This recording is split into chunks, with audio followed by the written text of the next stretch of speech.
কিছুদিন আগে গ্রামের পঞ্চায়েত ভোট হয়ে গেল। এত মুসলমান মরেছে চিন্তা করতে পারবেন না। মুসলমানকে মুসলমানরাই মেরেছে। প্রচুর মুসলিমরা অশিক্ষিত, গাঁওয়ার মূর্খ, প্রচুর মুসলিম ক্ষয়ক্ষতির মধ্যে। এখন যে কত মুসলমান গ্রামে মুসলমানরা বাস করতে পারে না, মুসলমান মরে গেল, তাহলে যে মরে গেল সে চলে গেল, তাহলে যারা মারলো তারা ধরা পড়ে গেল, গ্রামের কিছু লোকের ঘর পুড়িয়ে দেওয়া হলো, তারপরে গ্রামের কিছু লোক আরও অ্যারেস্ট হয়ে গেল, গ্রাম হায় হায় হায় হায় হায় হায় করতে লাগলো। কেন? অনেক সম্প্রদায় রয়েছে তো আমাদের দেশে, না নেই? কি আছে না নেই? একমাত্র মূর্খতা। এরা তাবারুক খেলে কী হবে?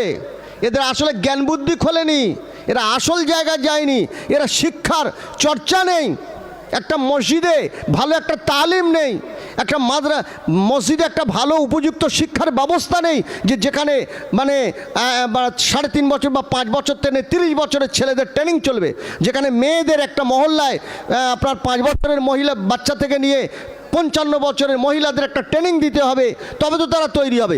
বছরে একদিনে আমি ওয়াজ করব আর মৌলানা আমরা চেল্লা মিল্লি হাঁকাই করে চলে গেলাম, হয়ে যাবে কি? তাহলে যে কাজগুলো বললাম ইনশাল্লাহ করব।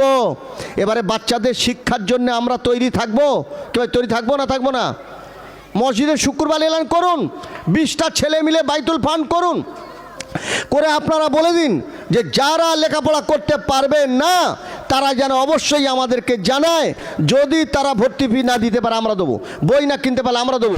আসল কাজগুলো যদি না করে আমরা নিজেরা এইভাবে চলি, তাহলে আজকের আমাদের এই সম্প্রদায় কিভাবে নষ্ট হবে আপনি চিন্তা করতে পারবেন না। একটু চতুর্দিকে লক্ষ্য করে দেখুন যে কি অবস্থা চলছে। একমাত্র মূর্খতা আর শিক্ষা থেকে পিছিয়ে যাওয়ার কারণে এই অবস্থার সৃষ্টি হয়েছে। আর আমরা তাদের জন্য টাকা রাখি না, আমরা একবার আকিকা করে গরিজবাই করে খেয়ে নিলাম, কেল্লা গেল, ফেলে ছুটি করলাম, আর কত রকমের সব অনুষ্ঠান, কেক কাটা, হ্যান ত্যান, নানান সতেরো। বাচ্চার জন্য, তার লেখাপড়ার জন্য ভবিষ্যৎ কি করছে, যার কারণে অসংখ্য ছেলেরা নষ্ট হচ্ছে, পড়াশোনা থেকে পিছিয়ে যাচ্ছে। পড়াশোনা মানে এই মাধ্যমিক পাশ করলেই পড়াশোনা হয়ে গেল না, উচ্চশিক্ষা করাতে হবে। উচ্চশিক্ষা করাতে গেলে আমাদেরকে অনেক বেশি পরিমাণে পয়সা শিক্ষা খাতে খরচা করতে হবে। করবো ইনশাল্লাহ? এবার ইনশাল্লাহ করব। দেখুন আগের জামানার মায়েরা সস্তার কালে তারা লক্ষ লক্ষ টাকা জমিয়ে রেখেছিলেন তা বাচ্চাদের লেখাপড়া শেখাবার জন্যে। আর বর্তমান সময়ে কী পরিস্থিতি দেখুন। তাহলে জলসায় খরচা আরও কমাতে হবে, 1.5 লাখের জায়গায় 50,000 করতে হবে, আর 1 লাখ টাকা রেখে দিতে হবে। কি করবেন 1 লাখ টাকা নিয়ে? মসজিদে একটা মৌলানা রাখবেন, তাকে 10,000 টাকা করে মাইনে দেবেন, আর সে সকাল 7টা থেকে আর রাত 10টা পর্যন্ত পড়াবে। কি পড়াবে? 3.5 বছর থেকে 5 বছরের গ্রুপ পড়বে, একটা ব্যাচ হলো। 5 বছর তো 10 বছরের গ্রুপ থাকবে, তারা ওদের হয়ে গেল, এরা ঢুকলো, ওদের হয়ে গেলে এবার 10 থেকে 15 বছরের গ্রুপ ঢুকবে। প্রতিদিন ক্লাস হবে, হয় 1.5 ঘন্টা, না 1 ঘন্টা, না 1 ঘন্টা 15 মিনিট একটা ক্লাস হবে।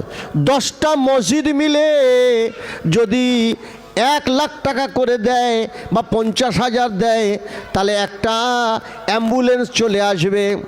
কিন্তু 10টা কেন 20টা মসজিদ মিলেও অ্যাম্বুলেন্স কিনতে পারছে না। কেন পারছে না? অথচ মসজিদের বাইতুল বলা হয়েছে, মসজিদে বাইতুল ফান্ড থাকবে, সেখান থেকে গরিবদের সেবা থাকবে, সেখান থেকে মানুষের উন্নয়নের কাজ হবে, সেখান থেকে কেউ যদি ওষুধ না কিনতে পারে ওষুধ দেওয়া হবে, সেখান থেকে কেউ যদি পড়াশোনা না করতে পারে পড়াশোনা করতে পারবে। একটা মসজিদের মহল্লায় এমন কোনো বাইতুল ফান্ড নেই যে একটা ছেলে যদি ভালো ব্রেনি হয়, আর যদিও ডাক্তারি পড়ায় পাশ করে, কিন্তু ডাক্তারি পড়তে গেলে ওকে 5 লাখ টাকা খরচা করতে হবে ধরে নিন, কিন্তু ওই টাকাটা ওর কাছে নেই। আমরা সবাই মিলে চাঁদা দিয়ে 5 লাখ টাকা দিয়ে ওকে ডাক্তার করাবো, এই রকম কোনো বাইতুল ফান্ড নেই। এটা একটা সৎ কাজ। এটা কি কাজ? সৎ কাজ। কিন্তু সৎ কাজ হচ্ছে কি দেখুন ভাইরা, আমেলে সলেহাত। আবার দেখুন ভাইরা, বাবাজিরা, ছেলে যখন জন্মগ্রহণ করে তখন আমাদের সংসারে কি হয়? ছেলে জন্মগ্রহণ করলে তখন সেই ছেলেকে আমরা কেউ ছেলে হয়েছে বলে লোককে মিষ্টি খাওয়াই, তারপরে আমরা মানে আপনার বাড়িতে অনুষ্ঠান ওকেশন করি, তারপরে আমরা দরকার হলে একটা আকিকা করে খানা করে খাওয়াই। আলহামদুলিল্লাহ ভালো আকিকা করবেন, কিন্তু খানা করার কথা শরিয়াতে নেই।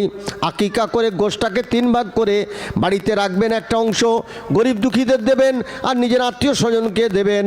কিন্তু একটা বড় খানা করা হয়, তারপরে ছেলের হরেক রকমের পুতুল, এটা ওটা সেটা, জামা কাপড় সব কিনে কিনে একটা জামা পরতে পার 10টা জামা কিনে বসে আছে। হ্যাঁ, এই করে করে সব টাকা গড়ের মাঠ করে বসে আস। ছেলে যখন উচ্চ মাধ্যমিক পড়বে তখন দেখা যাবে ওর পড়াবার খরচা আর জুটবে না। কিন্তু আমাদের আগে যারা মা ছিলেন তারা কি করেছিলেন? বিয়ে হওয়ার পর থেকে তারা টাকা জমিয়েছেন ছেলেকে লেখাপড়া শেখাবো বলে। বড় পীর পিরানে পীর দস্তগীর হজরত আব্দুল কাদের জিলানী রহমাতুল্লাহ আলাইহির মায়ের নাম হলো উম্মুল খয়ের ফাতেমা। কি নাম বললাম? জোরে বলেন। উম্মুল খয়ের ফাতেমা। আর উম্মুল খয়ের ফাতেমা তার ছেলেকে লালন পালন করে বড় করলেন। তিনি এতটাই কোরআন পড়তেন, এতটাই কোরআন পড়তেন, তার কাছে কোরআন শুনে শুনে শুনে শুনে ছেলে 18 পারা কোরআন হাফেজ হয়ে গেল। আমাদের মায়ের কাছে থেকে থেকে কুলু আল্লাহ মুখস্থ হয় না, আলহামদুলিল্লাহ শরীফ মুখস্থ হয় না, সূরা ইয়াসিন মুখস্থ হয় না, সবার দোয়া মুখস্থ হয় না, পায়খানার দোয়া মুখস্থ হয় না। তবে 2-4টে মা এবার এই সব ওয়াজ শুনে একটু উঠে পড়ে লেগেছেন, কিছু দোয়া মুখস্থ করাচ্ছেন। কিন্তু মায়ের কাছে বসে ছেলে 4 পাতা কোরআন মুখস্থ করতে পারেনি। দেখুন মা কতটা সময় দিয়েছে ছেলের পিছনে। ভাইরা বাবাজিরা, মা ছেলেকে লালন পালন করে বড় করলেন, যা নিম্ন যা শিক্ষা দেওয়ার সব দিলেন।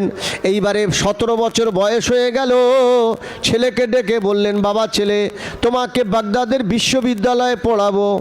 ছেলে হাউ হাউ করে কাঁদতে লাগলেন, মা সে কপাল কি আমার হবে? আব্বা তো অনেক দিন আগে ইন্তেকাল করেছেন, আর বিশ্ববিদ্যালয়ে পড়তে গেলে অনেক খরচা আছে, আপনি কোথায় থেকে আমাকে খরচা দেবেন? মা বলেছিলেন, বাবা ছেলে, তোমার জন্ম থেকে নিয়ে আমি এই পর্যন্ত জমাতে তোমার জন্য জমিয়ে জমিয়ে সঞ্চয় করেছি, প্রায় 20 লাখ টাকার বেশি তোমার শিক্ষার জন্য রেখেছি। তোমাকে কোনো কাজ করতে হবে না, যাও তুমি পড়াশোনা করতে যাও। মা আপনার তো বয়স হয়েছে, কে দেখবে? আমার দেখার চিন্তা তোমার করতে হবে না। কত লাখ টাকা রেখেছে? আমাদের মেয়েদের কাছে টাকা হলে ওরা প্রথম হাঁড়ি কিনে নেবে। কি এ সাইজটা, এই সাইজ হাঁড়ি হলো, এর থেকে একটা বড় সাইজ। আরও যদি টাকা হয় একটা আলমারি কিনে না। টাকা হলে আর সব ওদের ঘর সাজাবার নানান সব সতরের জিনিস। কিন্তু কোনো মা 2 লাখ টাকা রাখেনি যে আমার ছেলে লেখাপড়া। কি 1,50,000 1 লাখ টাকা রাখেনি? কারণ যখন সে গ্র্যাজুয়েশন করবে সায়েন্স নিয়ে, তার যা মাসে খরচা হবে, তার বাপের তত রোজগার নেই, তার ছেলেটা লেখাপড়া শিখবে কি করে? প্রথম থেকে যদি এই টাকাটা জমাতো তাহলে ওই ছেলেটা লেখাপড়া শেখানো সহজ হতো। এটা হলো একটা সৎ কাজ। কথা বোঝাতে পারলাম?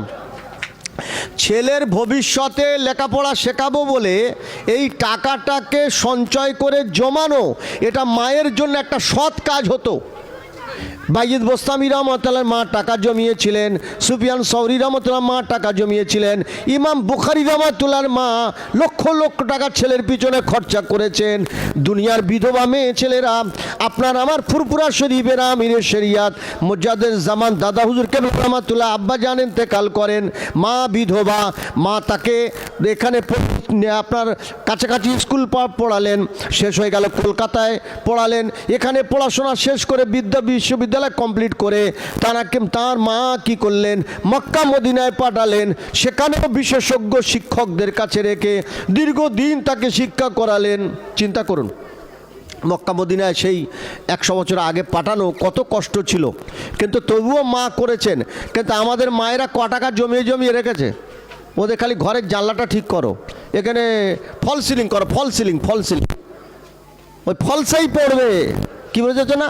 ঘরে ফল সিলিং করো, টাকা জমাচ্ছে না। কোনো পাড়ায় যদি কারোর বাপ যদি মারা যায়, তার যদি ছোট ছোট ছেলে থাকে, লোকেরা চাঁদা তুলে কিছু টাকা জমিয়ে রাখে না, যেই ছেলেটাকে লেখাপড়া শেখানো হবে। তার নানিও জমায় না, তার দাদিও জমায় না, কেউ তার জন্য জমায় না। একটা অমুসলিম মেয়ে ছেলে, বুঝলেন, মহিলা, অমুসলিম মহিলা, তা বলছে, বাবা আমার এই বাচ্চাটার মাথায় হাত দিয়ে আর ভালো করে একটু আশীর্বাদ করে দিন, দোয়া করে দিন। তা বলল, ওর বাবা দোয়া করবে। আমরা কি ধর বলো ওর বাবা নেই, মারা গেছে, ইন্তেকাল করে। আমি বললাম যে ওর বাবা ইন্তেকাল করেছে, কোন ক্লাসে পড়ে? বলে ক্লাস 6-এ। আমি তার লেখাপড়া কীভাবে হবে? বললো কেন? আমি 80,000 টাকা জমা দিয়েছি, ওর দাদি 1 লাখ টাকার বেশি ব্যাংকে জমা দিয়ে দিয়েছে, এরম করে আমাদের আত্মীয় স্বজন মিলে 5 লাখ টাকা আমরা এখন ওর নামে জমা দিয়েছি, আরও কিছু টাকা জমা হবে। চিন্তা করে দেখেন।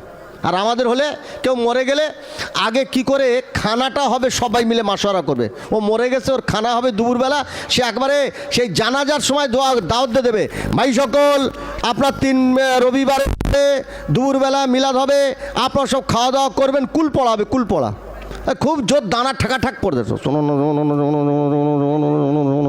পড়ে সব ভাই মিলে বিরিয়ানি খেয়ে চৌপাট করে চলে গেল। ফের যখন ওর বলে ওর মার কাছে কিছু টাকা কি দেখ, ওর মা কিছু শরিক হবে কি দেখো, মা বলে হ্যাঁ আমার কাছে 5,000 আছে, ও উজাড় করে দিলে সব ভাই খেয়ে দিয়ে চলে গেল। মা দুটো বাচ্চা নিয়ে হায় হায় হায় হায় করতে লাগলো। ও বাচ্চা আর MA MCom পড়তে পারবে, ও বাচ্চা মৌলানা হতে পারবে, ও মুফতি সাহেব হতে পারবে, হাফেজ সাহেব হতে পারবে, তাহলে গ্রামের অবস্থা কী হবে চিন্তা করুন।